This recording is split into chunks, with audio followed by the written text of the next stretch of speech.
আজকের সিরিজটা কিন্তু সম্পূর্ণ এক অন্যরকম হতে চলেছে। তোমরাও কিন্তু আমার মতো পাহাড় আর প্রকৃতিপ্রেমী। আজকে আমি চলে যাব একটা নতুন গন্তব্যে। আর আশা করছি আজকের ভ্লগটা তোমাদের খুব ভালো লাগবে। আর জায়গাটা কিন্তু মনোমুগ্ধকর। তো তাই জন্য আমার চ্যানেলে চোখ রেখো, ভিডিওটা স্কিপ করো না, তাহলে কিন্তু তোমরা মিস করে যাবে আমি কোন জায়গায় গেছি এবং কোন অ্যাক্টিভিটি করেছি আর আমি কোন স্পট ভিজিট করেছি সেগুলো কিন্তু তোমরা মিস করে যাবে। আজকের ভিডিওটা কিন্তু জমজমাট হতে চলেছে। তো চলো আজকের ব্লগটা শুরু করা যাক। সকাল সকাল ঘুম থেকে উঠে হাওড়া স্টেশনের দিকে আমরা রওনা দিই। দীর্ঘ 12 ঘন্টা জার্নির পর আমরা পৌঁছে গিয়েছিলাম শিলিগুড়ি স্টেশনে। সেখানে আমরা রাতটা ঋষভে নাইট স্টে করেছিলাম। আর মায়ের কয়েকটা ভিডিও তোমাদের সাথে শেয়ার করলাম, কেননা আমার ভ্লগে আর কোনোদিনও তোমরা মাকে দেখতে পাবে না। আমি আমার মাকে চিরকালের মতো হারিয়ে ফেলেছি। এলো কেন সেটা দেখতে হবে। আমাদের ওখানে 3 টাকা করে পিস আর এখানে হচ্ছে 15 টাকা করে পিস। জানি না কেন এতটা করে রেট, তো দেখে নিচ্ছি খেয়ে। গুড মর্নিং, এখন আমরা আছি সেবকে। এখন সবাই রেডি হচ্ছে, রেডি হয়ে আমরা বেরোবো। আমরা আজকে কার্শিয়াং থেকে চলে যাব রিসপে। তো ওটা অনেকটাই উঁচুতে, দেখি কতটা সময় লাগে। ব্রেকফাস্ট এখনো করা হয়নি, রেডি হচ্ছি সবাই, রেডি হয়ে বেরোবো। এটা দেখো পুরোটাই ক্লিন করে দিয়েছি, পুরো ফাঁকা। এবার আমরা বেরোচ্ছি। আমাদের গোছগাছ মোটামুটি কমপ্লিট সবই, সবাই বেরিয়ে গেছে রুম থেকে। এবার আমরা বেরিয়ে যাচ্ছি। ড্রাইভার অলরেডি 8টায় এসে গেছে। এখন অনেকটাই বেলা হয়ে গেছে। আমরা লাগেজ প্যাক করে সবাই রেডি হয়ে বেরিয়ে গেছে। আমি আর মা ওপরে রয়েছি, আমরা এবার নিচে নামছি, দিয়ে আমরা বেরোবো ঋষভ লাভালোলেগাঁওয়ের দিকে। আমাদের প্ল্যানটা ছিল অন্য প্ল্যান ছিল, তো সেটা উল্টে গেছে। শিটং থেকে ঋষভ লাভালোলেগাঁও হয়ে গেছে। তো এখন চলো বেরোনো যাক।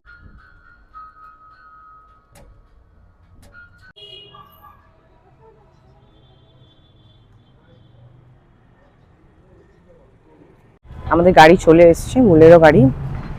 এরপর আমরা চলে যাব ঋষভ লাভালোলেগাঁও। যাওয়ার পথে যে যে টুরিস্ট স্পটগুলো পড়বে সেগুলো দেখে নেবো।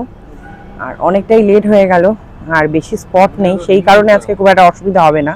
তো সেই সময়টা আমরা হংকং মার্কেটে গেছিলাম, ক্যামেরাটা নিয়ে যাওয়া হয়নি। তো আসার দিন চেষ্টা করবো আবার হংকং মার্কেটটা কভার করা। আরও কিছু মার্কেটিং বাকি রয়েছে, সেগুলো চেষ্টা করব কভার করার। তো এখন এই গাড়িতে আমাদের ডিকিতে বাঁধা হচ্ছে সব কিছু, লাগেজ ওপরে তোলা হচ্ছে। এরপর আমরা বেরোবো। হচ্ছে আমাদের বোলেরো গাড়ি। ঋষভে আমাদের ফার্স্ট স্পট আজকে লাভা মনেস্ট্রি। তো সেটার কিলোমিটার হচ্ছে 65 কিলোমিটার, যেতে আমাদের সময় লাগবে। শিলিগুড়িতে আমি রাতটা সেবক রোডে একটা হোটেলে স্টে করি। অবশ্যই আমি হোটেলের কন্ট্যাক্ট নাম্বারটা তোমাদেরকে দিয়ে দেবো স্ক্রিনে। আর আমাদের ড্রাইভারের নাম্বার এবং হোটেলে যে সমস্ত হোটেলে থাকবো তার কন্ট্যাক্ট নাম্বার এবং আমাদের যে ট্যুর প্ল্যানার তার নাম্বার শেয়ার করে দেবো। আর তোমাদেরকে আগেই বললাম যে আমি আমার মাকে হারিয়ে ফেলেছি চিরকালের মতো। এই কদিন ভ্লগ ছাড়তে পারিনি তারই কারণে। আমার যারা শুভাকাঙ্ক্ষী তারা আমাকে জানায় যে তোমার এই কাজটা ছেড়ে চলে আসাটা উচিত নয়, এটাকে কমপ্লিট করা উচিত। আর কাজ ছেড়ে কোনোদিনও পালাতে নেই। তাও মনকে কোনো রকমে বুঝিয়ে অনেক শান্ত করে আবার আমি ভ্লগ শুট করছি। তো তোমরা কিন্তু ভিডিওটা অবশ্যই দেখো, আশা করছি তোমাদের ভালো লাগবে। আমার জীবনের প্রায় একটা অধ্যায় শেষই হয়ে গেল। আমি আমার মা বাবা দুজনকেই হারিয়ে ফেলেছি, এখন আমি একা। তো ভিডিওটা তোমরা দেখো আর পাশে থাকো, এইটুকুই বলবো। এখানে আমাদের ব্রেকফাস্টটা টোটাল চলছে, চা আর মোমো। কিন্তু খাওয়ার মতো কোনো টাইম নেই, তাই জন্য আমরা এটা নিয়ে গাড়িতে উঠে যাব। গাড়িতে উঠে ওখানে খাওয়া দাওয়াটা করবো। চাটা একটু টেস্ট করে তো বলতে হবে কেমন হয়েছে। এখানে আমাদের ওয়াই ওয়াই চলে এসছে 2 প্লেট। এখনো চিকেন মোমো আসা বাকি। ওয়াই ওয়াইটা একটু টেস্ট করে দেখতে হবে, কেউ একটা টেস্ট করে দেখ কেমন রিভিউ দে। মোমো চলে এসেছে 2 প্লেট। এবার এটা খেয়ে নেবো, দেখবো টেস্ট কেমন। ক পিস করে রয়েছে মোমো? 7-8 পিস নাকি? কিতনা পিস है मोमो? 8 पीस मोमो। कितना करके? 100 करके চিকেন মোমো। চা, চাটা ঠিক মোটামুটি জমলো, সেরকম না জমলেও ঠিকঠাক আছে।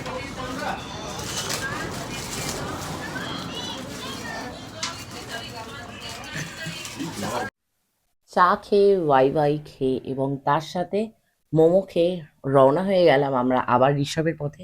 তবে ওয়াই ওয়াই টেস্টটা কিন্তু বেশ অন্যরকম ছিল, সেই জন্য আমরা কিন্তু ওই দোকান থেকে কিছু ওয়াই ওয়াই কালেক্ট করে নিই। আর সেটা আমরা ঠিক করে নিই যে আমরা এবার যে হোটেলে যাব সেখানে বানিয়ে খাবো। তো চলো এবারে ঋষভের পথে যাওয়া হোক। আর এই ব্রিজটা নিশ্চয়ই তোমরা সবাই জানো যে সেবকে এই ব্রিজটা রয়েছে। এই ব্রিজটা কিন্তু সলিড লাগে এই ভিউটা।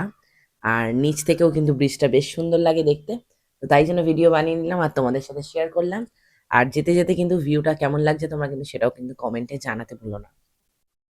আমি যতবারই পাহাড়ে যাই না কেন, পাহাড়ের সবুজ যত গভীর, মন তত বেশি শান্ত হয়। তাই যেখানে পাহাড় সেখানেই প্রশান্তি। পাহাড়ের সবুজ বুকে দাঁড়ালে মনে হয় আমরা যেন প্রকৃতির এক ছোট অংশ, যে শুধু প্রশান্তি খোঁজে।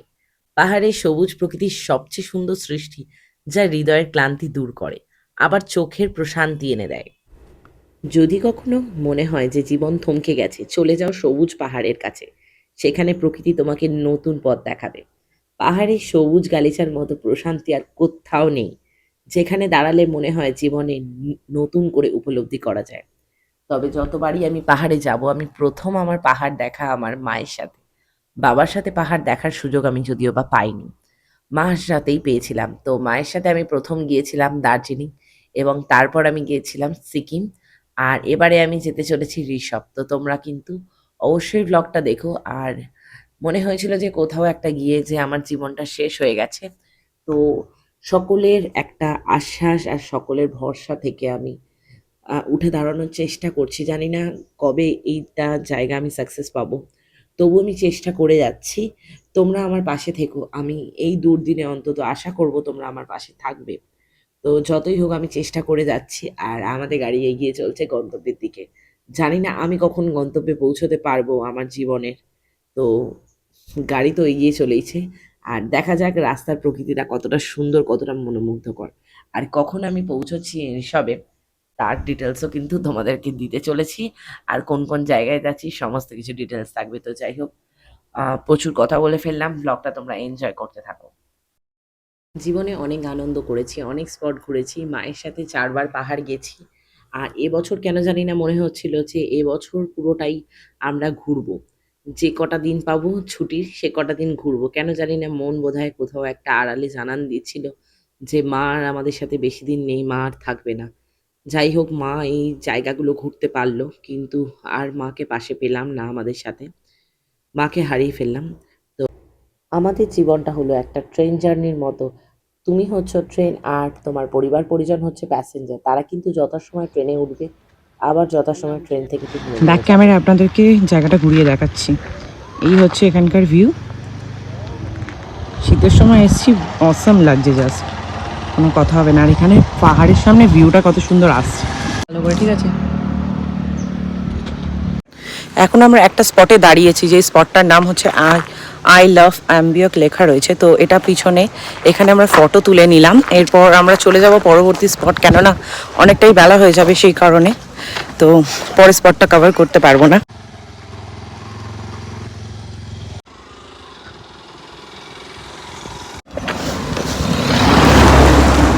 গুরুবাথাঙেরই এটা একটা স্পট, এটা কভার করে নিলাম। এরপর আমরা গাড়িতে উঠে বসছি। দেখছো পিছন থেকে ভিউটা কত সুন্দর আসছে। এরপর পরবর্তী স্পট। আমরা সবাই স্পট ভিজিট করে সেখানে একটু ফটোশ্যুট করে চটজলদি উঠে বসলাম গাড়িতে। আর গাড়ি ক্রমশ এগিয়ে চলেছে সবুজ প্রকৃতি আঁকাবাঁকা রাস্তা ধরে, চলেছে গন্তব্যের দিকে। তো ড্রাইভার দাদার কাছ থেকে জেনে নেব যে আমাদের পরবর্তী গন্তব্য কোথায়। তবে যাই বলো তোমরা, পাহাড়ে কোনো স্পট ভিজিট করার থেকে এই রাস্তাটা আমার দুর্দান্ত লাগে। তোমরা কিন্তু কী ভাবো সেটা কিন্তু আমাকে জানিও। এখন চলে যাচ্ছি আমরা পরবর্তী স্পট পাপড় খেতিয়ে। এখানে একটা নদী রয়েছে, আর যে স্পটে আমরা দাঁড়িয়ে ফটো তুললাম ওটাও গুরুভাতাঙেরই একটা স্পট। আর আসার পথে পিকনিক স্পট পড়লো। এরপর পরবর্তী স্পটে চলে যাচ্ছি, স্পটটা দেখে নেবো। আর ওখান থেকে পাহাড়ের ভিউটা খুব সুন্দর আসছে, কেননা এমন ভিউটা আসছে পরপর দুটো পাহাড় দাঁড়িয়ে রয়েছে, মনে হচ্ছে পাশাপাশি, যেন দুই ভাই। না নামলে বৃথা হতো, স্পটটা সত্যি খুব সুন্দর রে।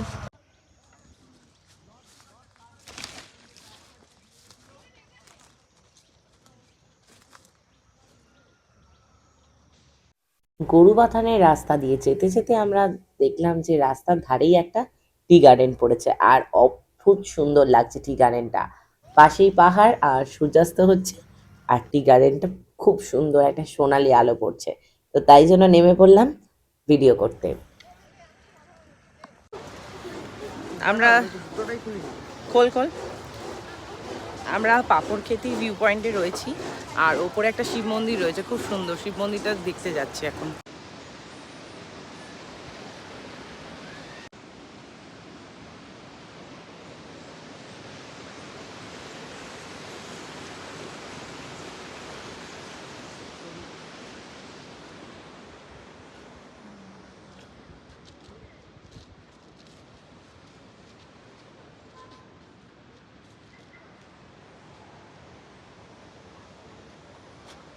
এরপর নিচে একটা ঝর্ণা আছে, ওখানটা একটু নামবো আমরা।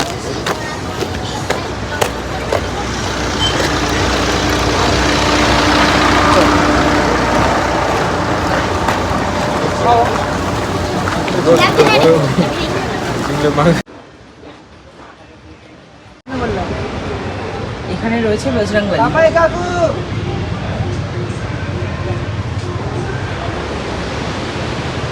এখান থেকে ভিউটা দুর্দান্ত আসছে।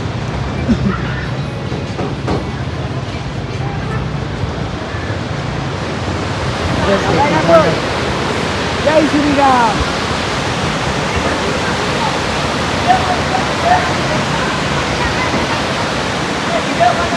দিকটা চলে যাচ্ছি, ফটো ফটো তোলা হয়ে গেল, ওই দিকটার ভিউ দেখ।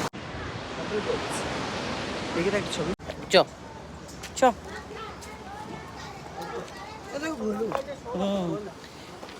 চ নিচে চ। হ্যাঁ, শুশুনিয়া পাহাড়ের মতো। নিচে একটা স্পট রয়েছে ঝর্ণার, তো ওই ঝর্ণাটা দেখতেই যাচ্ছি আমরা নিচে। 20 টাকা করে। কোথায় লেখা আছে?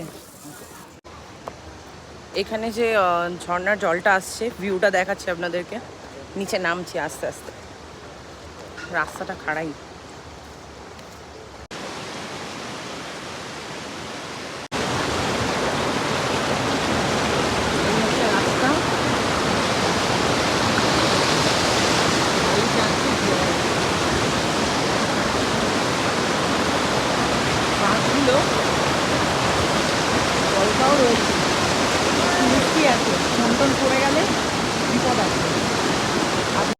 এই পাপড়খেতি ভিউ পয়েন্টটা কিন্তু দুর্দান্ত ছিল। সাঁকো থেকে এই পার থেকে ওপারে হয়ে গেছি। এবার জাস্ট ভিউটা দেখুন, দুর্দান্ত। এক কথায় অনবদ্যকর। আর এই পার থেকে ওই পার যাচ্ছি, দেখছি অ্যাডজাস্টমেন্ট করে কোনখানে ফটোটা ভালো আসে। আর আমরা পাহাড়ে গেলে প্রচুর ফটোশ্যুট করি। আপনাদেরকেও সাজেস্ট করব যে আপনারা যখন পাহাড়ে যাবেন আর্লি মর্নিংয়ে উঠুন। যত সকালে উঠবেন তত ভালো দৃশ্য দেখতে পাবেন। কেননা পাহাড়ে রাতে দেখার মতো কিছু নেই। সন্ধে হয়ে গেলে তাড়াতাড়ি খাওয়া দাওয়া করে মজা আনন্দ করে ঘুমিয়ে পড়ুন। কেননা রাতে দেখার মতো কিছু নেই। আর যত সকালে উঠবেন ততই আপনি পাহাড়ের সাথে বেশি সময় কাটাতে পারবেন। তো তাই জন্য সকালে কোনো মতেই আপনারা ঘুমিয়ে পড়ে থাকবেন না। চেষ্টা করবেন ভোর ভোর ওঠার। আর যত ভোর ভোর উঠতে পারবেন ততই পাহাড়টাকে আপনারা অনুভব করতে পারবেন। পাপড়খেতি ভিউ পয়েন্ট দেখে আমরা এগিয়ে চললাম পরবর্তী ভিউ পয়েন্টের দিকে। আজকে আমরা থাকছি লাভাতে, আর আমাদের পরবর্তী স্পট হচ্ছে লাভা মনেস্ট্রি। এরপর আর বেশি কিছু বলবো না, তোমরা রাস্তাটাকে এনজয় করো।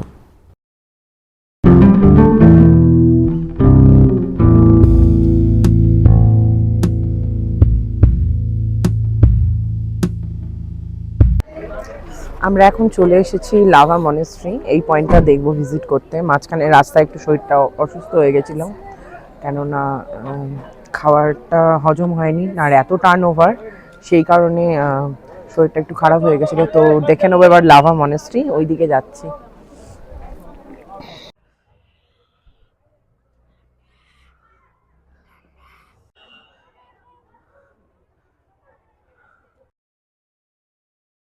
কি লাগছে লাভাতে আসার সময় এতটাই শরীরটা খারাপ লাগছিল, এতটাই টার্ন ছিল, আর খেয়েছিলাম খাওয়াটা ঠিকঠাক হজম না হওয়ার কারণে একটু ভমিটিংও হয়।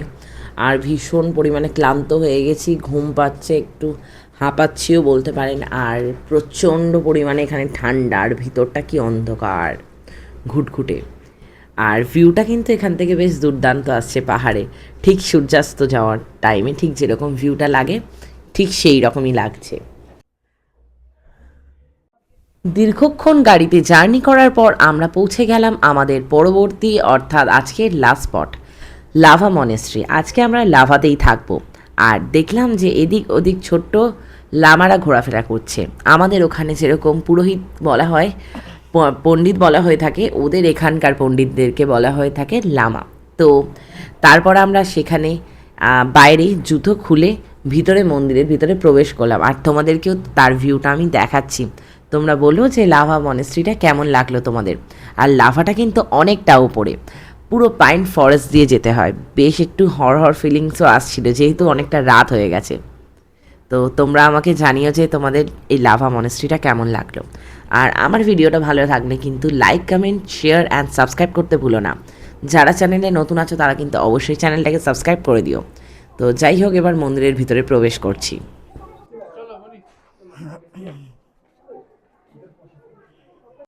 এই হচ্ছে লাভা মনেস্ট্রির ভিতরের ভিউ।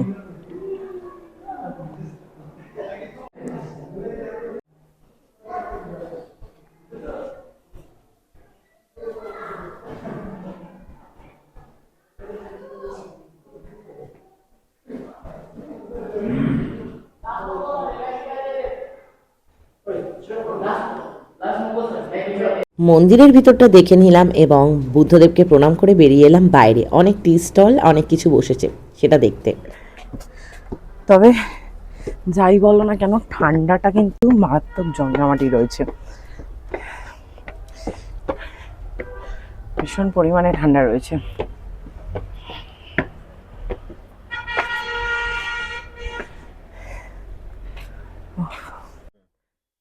কি লাগছে, একেই বলে ভিউ, একেই বলে ভিউ। দুর্ধর্ষ।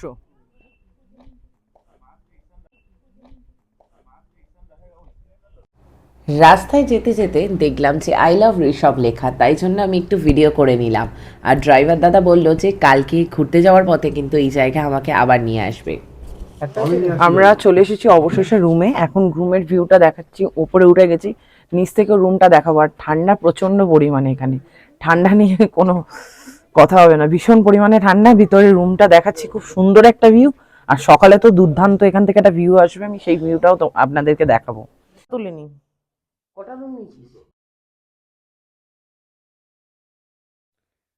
এখানে নিচে ক্যাম্প ফায়ার হচ্ছে। প্রচন্ড ঠান্ডা, আর ঠান্ডার কারণে নিচে আগুনে হাত শেখার ব্যবস্থা করা হয়েছে। আর নিচে একটা বড় গ্রুপ এসছে, আর আমি ভয়েসটা বন্ধ করে দিলাম, তার কোনো একটা কারণ আছে। ভয়েসটা অফ করে দিলাম তার কারণ হচ্ছে নিচে সব গ্রুপরা মিলে ক্যাম্প ফায়ার করছে, আর সেখানে চিকেনের বারবিকিউ করার ব্যবস্থা করা হয়েছে, আর গান চলছে। গান দিলে কপিরাইট খেয়ে যেতে পারি, সেই জন্য আমি ভয়েসটাকে অফ করে দিলাম। আর আমি তখন ঠিক খেয়াল করিনি যে গান চলছিল, এই সময় ভয়েস দেওয়া যাবে না, তো সেই জন্য আমি আমার ভয়েসটাকে অফ করে দিলাম। আর তাতে চারপাশের আওয়াজটা অফ হয়ে গেল। আর ভীষণ পরিমাণে ঠান্ডা। আর আমাদের যেহেতু আমরা লাঞ্চ করতে পারিনি, তো আমাদের লাঞ্চেরও ব্যবস্থা করা হয়েছে। আর লাঞ্চটা করে নেওয়ার পর আমাদের রাতের ডিনারটা রুমে পৌঁছে যাবে, তো সেটা তোমাদেরকে সাথে দেখাবো না। আর এই যে তোমরা দেখতে পাচ্ছ যে এখানে চিকেন বারবিকিউ করার ব্যবস্থা করা হয়েছে। এখানে চিকেন বারবিকিউ 1 কেজি চিকেনে 650 টাকা করে নিচ্ছে চিকেন বারবিকিউ করতে। তো ওখানে সমস্ত লোকজন রয়েছে, ওখানকারই পাহাড়ি মেয়েরা রয়েছে, ওনাদেরকে বলে দিলে ওনারা চিকেন বারবিকিউ করে দিচ্ছে। তো একটা বিশাল বড় গ্রুপ এসছে, যেহেতু 31st, আমরা গেছিলাম 31স্টের সময়, তোমাদেরকে বলতে ভুলে গেছি। 31স্টের সময় প্রচুর বড় বড় গ্রুপ গেছে, আর বিভিন্ন রকম প্রোগ্রাম চলছিল। আর আমরা সবাই চলে এসেছি নিচে খাওয়া দাওয়া করতে, আর মা ওপর থেকে আমাদেরকে দেখছে। মায়ের খাবারটা রুমে চলে যাবে। এই হচ্ছে আমাদের রুমের ভিউ, রুমের ভিউ না সরি, হোটেলের। এই হচ্ছে হোটেল।